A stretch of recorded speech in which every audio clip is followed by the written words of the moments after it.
విప్లవనామ సంవత్సరం ఉత్తరాయణం గ్రీష్మ ఋతువు జ్యేష్ఠ మాసం తిథి కృష్ణనవమి ఉదయం 10:38 వరకు. తదుపరి కృష్ణదశమి నక్షత్రం అశ్విని మధ్యాహ్నం 2:56 వరకు.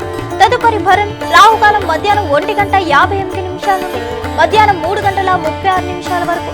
దుర్ముహూర్తం ఉదయం 10:11 నుండి ఉదయం 11:03 వరకు మరియు మధ్యాహ్నం 3:23 నుండి సాయంత్రం 4:15 వరకు. వర్జ్యం ఉదయం 11:07 నుండి మధ్యాహ్నం 12:38 వరకు మరియు సాయంత్రం 4:25 నుండి సాయంత్రం 5:54 వరకు. అమృత ఘడియలు ఉదయం 8:03 నుండి ఉదయం 9:35 వరకు.